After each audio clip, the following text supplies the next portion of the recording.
February 20th, 1943, Kasserine Pass, Tunisia.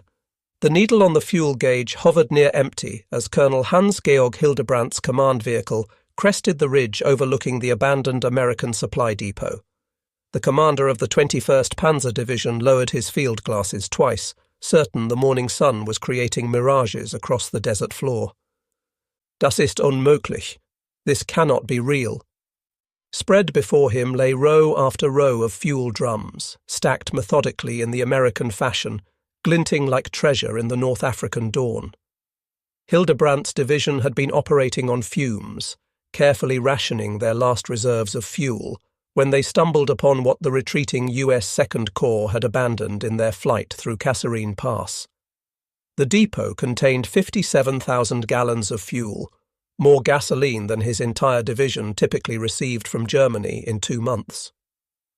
Major Friedrich von Mellenthin, intelligence officer of the Afrika Korps, would later record in his memoirs, "We found more petrol in one American dump than most German divisions had seen since El Alamein.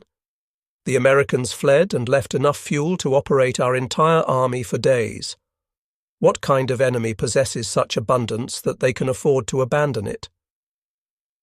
This moment at Kasserine Pass revealed a truth more devastating than any battlefield defeat.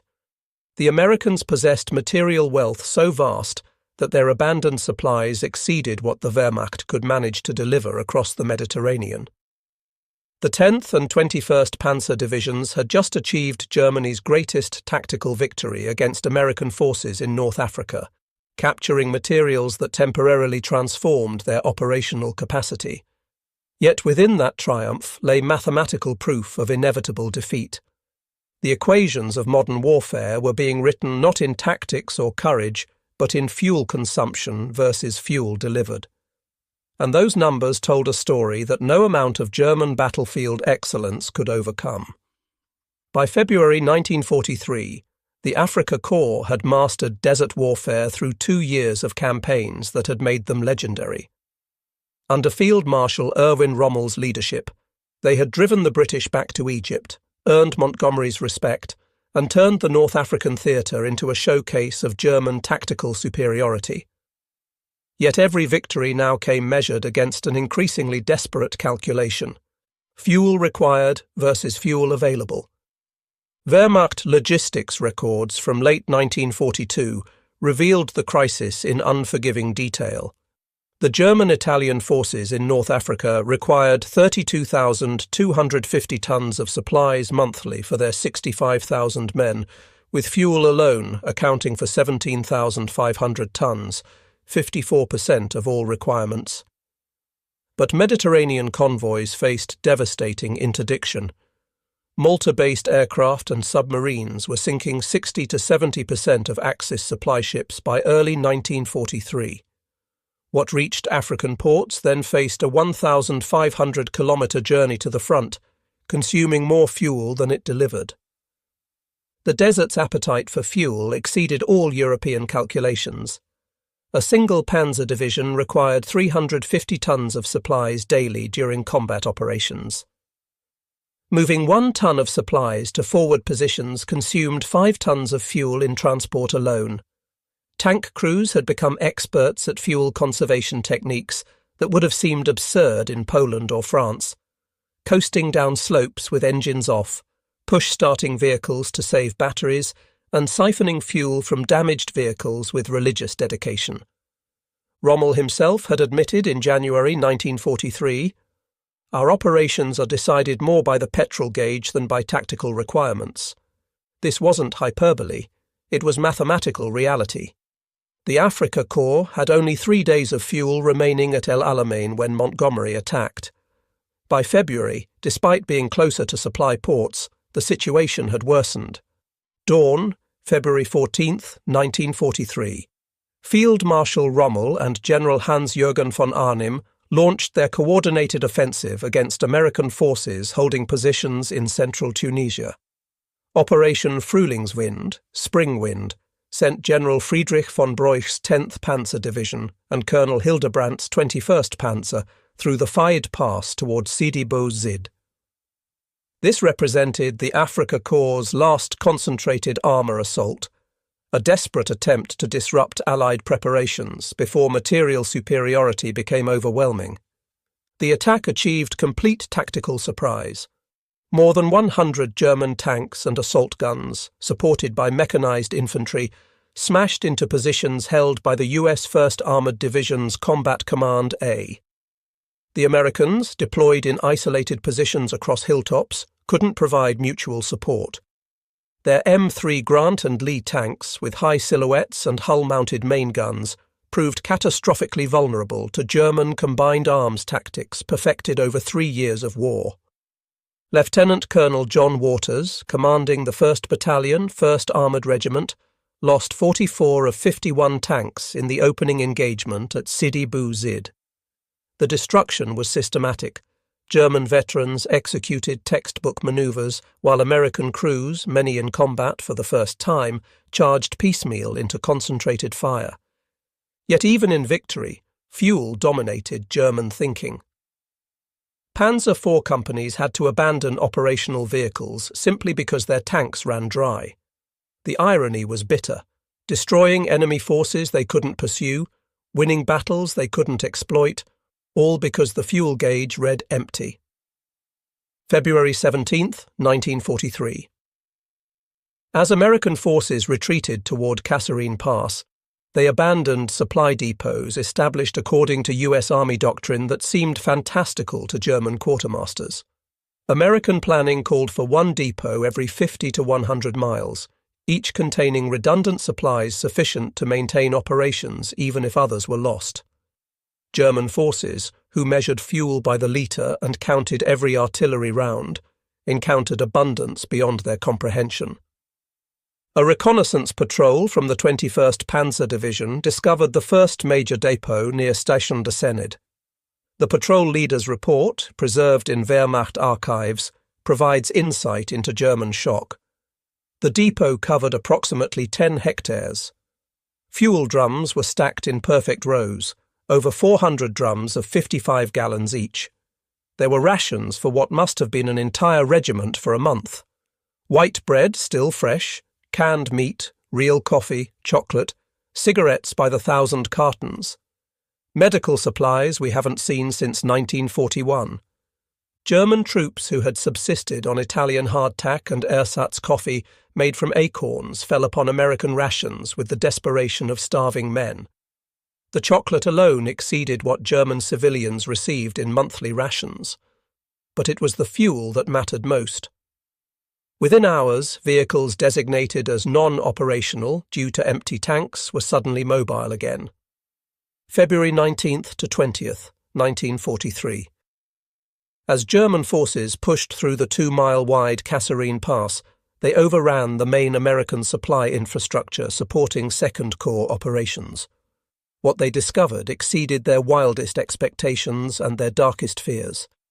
The battle's material results were staggering. German forces captured 183 tanks, 104 half-tracks, 208 artillery pieces, 512 trucks and motor vehicles, along with 215 cubic metres, 57,000 gallons, of gasoline and lubricants and 45 tons of ammunition.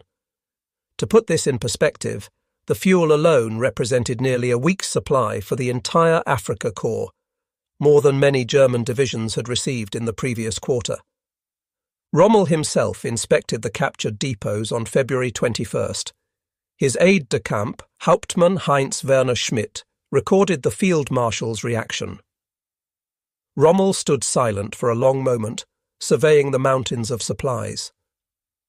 Then he said quietly, "Each American battalion is supplied better than our entire divisions.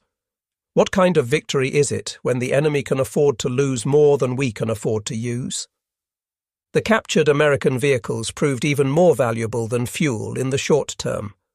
Wehrmacht records indicate that by February 1943, 85% of Rommel's transport consisted of captured British and American vehicles. The American 2.5-ton trucks, which German troops called Jimmies, were particularly prized, more reliable than German Opel Blitz trucks, easier to maintain, and abandoned with spare parts that German forces hadn't seen in years. The captured supplies revealed more than material wealth. They exposed fundamentally different approaches to warfare. American military doctrine, as Germans discovered through captured field manuals, assumed massive oversupply as insurance. Where German divisions operated on 200 tons of supplies daily, American divisions were allocated 700 tons, a difference that reflected not just wealth but an entirely different conception of war. Interrogation of captured Americans provided further shock.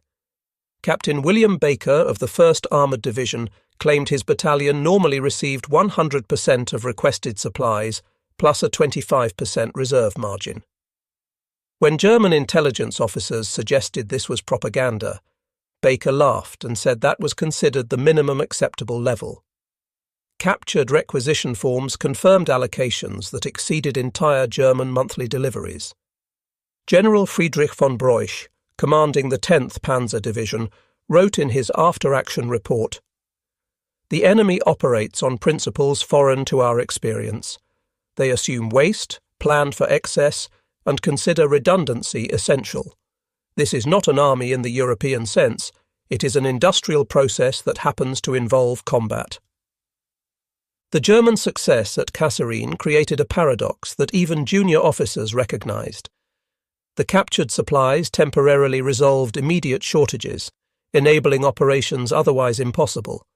Yet the sheer abundance revealed the mathematical impossibility of ultimate victory. The psychological impact on German troops was profound. They discovered medical supplies, including penicillin, a miracle drug unavailable even in German military hospitals. They found chocolate and coffee as standard rations, while their families in Germany subsisted on turnips and ersatz substitutes. Most demoralizing were the captured documents showing these materials would be replaced within weeks. Shipping manifests indicated this was merely one of dozens of similar depots. A junior officer of the 10th Panzer Division wrote home, in a letter that survived in family archives, "We feast on American rations while our families starve. We burn American fuel while our homeland suffers shortages. We have won a battle by capturing what our enemies throw away. This is not victory, it is scavenging." Field Marshal Rommel underwent a complete transformation in his assessment of American forces after Kasserine. Initially dismissive, calling them poorly trained and equipped with inferior doctrine, Rommel recognized, after seeing their material resources, that tactical skill mattered less than industrial capacity. In his February 22nd report to OKW, Oberkommando der Wehrmacht, partially quoted in post-war histories, Rommel wrote, "The Americans are militarily inexperienced but materially overwhelming. They learn from mistakes we cannot afford to make. Time favours them absolutely. Each day they grow stronger while we grow weaker, regardless of tactical outcomes." His final assessment proved prophetic. We can win battles, but not the war. The Americans bring to the battlefield not superior tactics, but superior arithmetic. They win through multiplication of supplies, equipment, attempts. We are fighting the entire industrial output of America. Following Kasserine, the Afrika Korps operated increasingly on captured supplies. This dependency created an operational death spiral. Every advance required capturing enemy supplies, transforming tactical planning into desperate scavenging expeditions. By March 1943, Wehrmacht records showed bizarre equipment mixtures.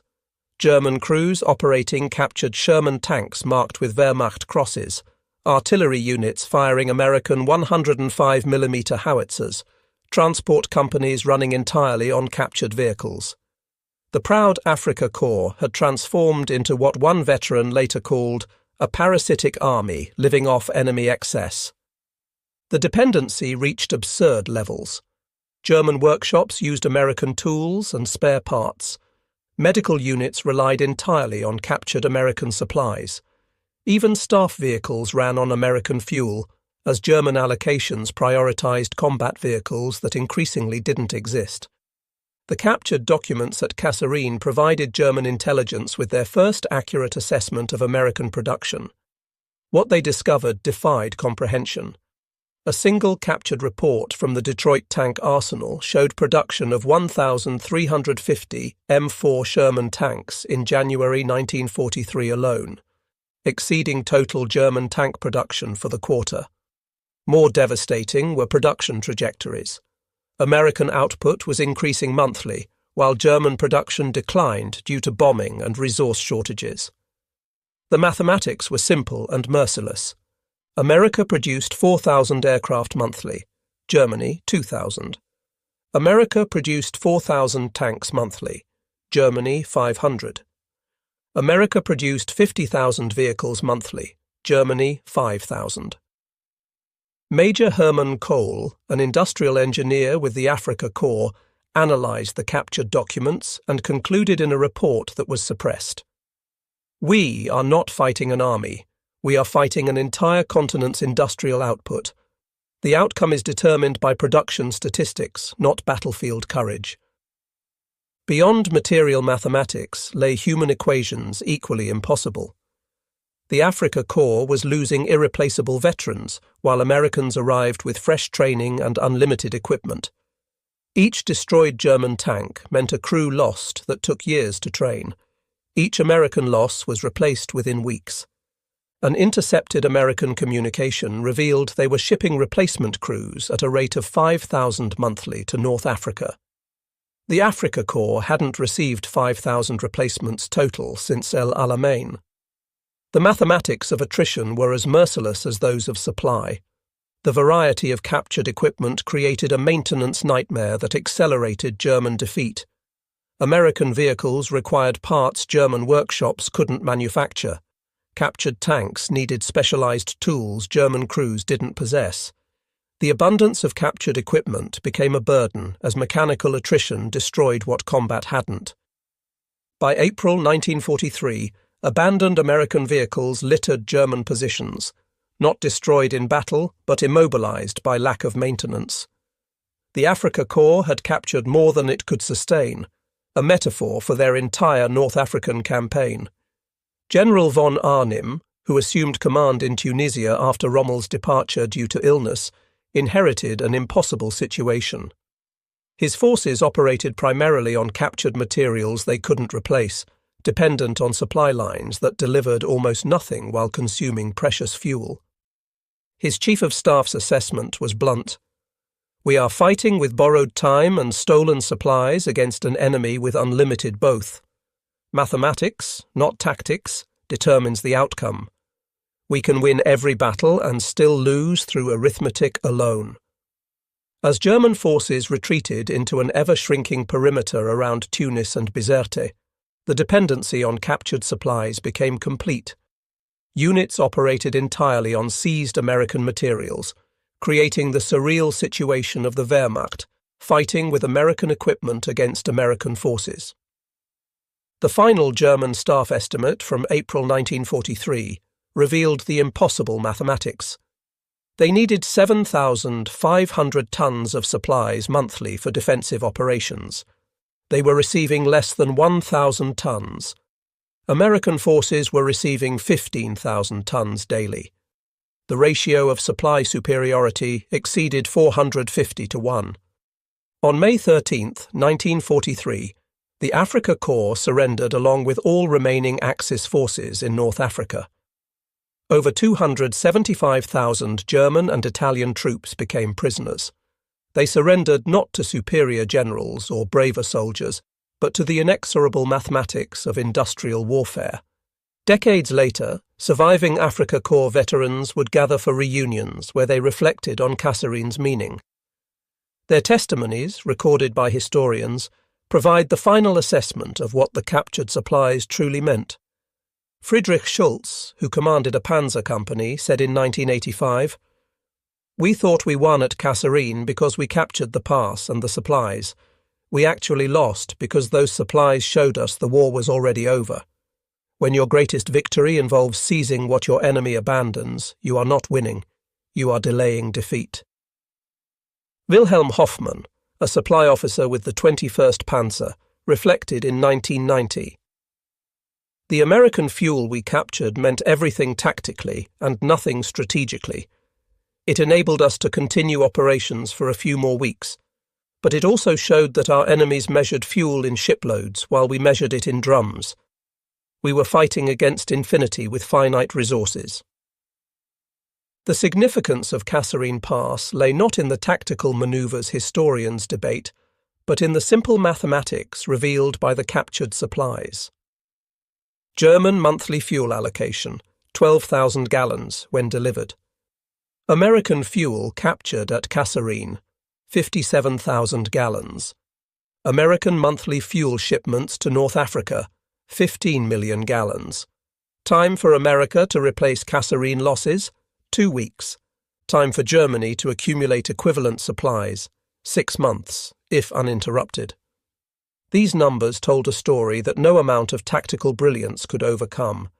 The Afrika Korps achieved its greatest tactical victory at the precise moment it discovered strategic defeat was inevitable. For Americans, Kasserine Pass was a painful lesson in combat that led to rapid improvement. They replaced ineffective commanders, improved tactics, and better coordinated their overwhelming material advantages. Within weeks, they had transformed defeat into educational opportunity. For Germans, Kasserine was a revelation of impossibility. They had won tactically while discovering they had already lost strategically. The supplies they captured, those 57,000 gallons of fuel, those 183 tanks, those mountains of food and ammunition, provided temporary relief while proving ultimate defeat was mathematical certainty. Major Friedrich von Mellenthin, who served as intelligence officer throughout the campaign, wrote in his post-war memoir, Panzer Battles. At Kasserine, we learned that the Americans could afford to lose a battle. We could not afford to win one. They replaced their losses in weeks. We couldn't replace our victories. This was not war as we understood it. It was industrial mathematics in uniform. The deeper truth revealed at Kasserine was that World War II had become a contest of industrial capacity rather than military skill. The Wehrmacht, shaped by European campaigns where operational art could overcome material disadvantage, discovered in North Africa that industrial output determined outcomes more than tactical brilliance. The captured American supplies indicated a production system operating on principles that German planners hadn't imagined. Where Germany sought efficiency, America pursued redundancy. Where Germany conserved, America assumed waste. Where Germany calculated minimum requirements, America multiplied everything by factors that seemed insane to scarcity-minded Germans. An American logistics manual captured at Kasserine specified ammunition expenditures that exceeded entire German campaign allocations. Artillery units were authorized to fire suppressive barrages using more shells than German units received for targeted engagement. The profligacy seemed criminal to German officers who hoarded every round. The impact on German morale proved more damaging than material losses. Soldiers who had believed in German technical superiority discovered American equipment that was not just abundant, but often superior. The Sherman tank, initially mocked by German crews, proved more reliable than German Panthers. American radios worked better than German communications equipment. American rations surpassed anything German soldiers had eaten since before the war. Letters home, those that survived censorship and bombing, revealed the depth of demoralization. Soldiers wrote of American chocolate bars that exceeded German children's Christmas presents. They described medical supplies that could have saved German wounded who died for want of basic medicines. They mentioned fuel wastage that exceeded German allocations. The propaganda ministry eventually stopped trying to explain North African operations positively. Goebbels himself noted that soldiers who had seen American abundance couldn't be convinced Germany was winning through propaganda alone. As the final perimeter shrank around Tunis in early May 1943, German forces made a last accounting of their situation. They were operating almost entirely on captured equipment, burning captured fuel, firing captured ammunition. The Afrika Korps that had entered Africa as the Wehrmacht's elite had become completely dependent on enemy largesse. The surrender on May 13, 1943, was almost anticlimactic. German forces had run out of fuel, ammunition, food, and hope. They surrendered to an enemy who could afford to be generous in victory because victory had been assured by industrial production long before the last shot was fired. General Hans Kramer, last commander of the Afrika Korps, stated simply, "We were defeated by superior materiel." But this understated the reality. They were defeated by a system that could afford to lose what Germany couldn't afford to win, that could waste what Germany couldn't acquire, that could replace in days what Germany couldn't produce in months. The Battle of Kasserine Pass entered American military history as a defeat that taught valuable lessons about combat readiness and tactical coordination. Within weeks, the US Army had reformed, bringing in new commanders like George Patton and implementing hard-learned lessons about concentration of force and combined arms operations. But for the Germans who won the battle, Kasserine represented something far more profound, the moment when tactical victory revealed strategic impossibility. The supplies they captured provided temporary operational capability, while proving that long-term victory was mathematically impossible. Veterans who survived captivity and returned to Germany after the war would often reflect on Kasserine as the moment they understood Germany would lose. Not because of the tactical situation, which remained favourable, but because of the industrial arithmetic revealed by those captured supplies. In 2003, on the 60th anniversary of Kasserine Pass, the last surviving German officer from the battle, a former lieutenant who wished to remain anonymous, provided this assessment. "We captured enough fuel to operate for days, enough food to feast for weeks, enough ammunition to fight battles. But we also captured understanding. The Americans could lose such quantities without concern. We couldn't acquire such quantities with our greatest efforts. We were fighting against mathematical certainty disguised as military operations. Those 57,000 gallons of fuel we seized were simultaneously our salvation and our doom. Salvation because they enabled continued resistance. Doom because they proved resistance was futile. We had glimpsed American industrial power, and we knew that no amount of German courage could defeat American arithmetic. Kasserine taught the Americans how to fight. It taught us that we had already lost. Both lessons were true, but ours was final. The Afrika Korps' capture of American supply dumps at Kasserine Pass in February 1943 represented the last significant German tactical victory in North Africa. The 57,000 gallons of fuel, 183 tanks, 512 vehicles, and tons of supplies they seized enabled temporary continuation of operations that would have been otherwise impossible. Yet within this tactical triumph lay strategic catastrophe. The captured supplies revealed an industrial disparity so vast that no amount of operational skill could overcome it. German forces had discovered they were fighting not the United States Army, but the United States itself, its factories, its farms, its infinite capacity for production and replacement. The mathematics were merciless. While German forces celebrated capturing 57,000 gallons of fuel, American forces were shipping millions of gallons monthly to North Africa. While Germans carefully maintained captured Sherman tanks, America was producing 1,350 monthly.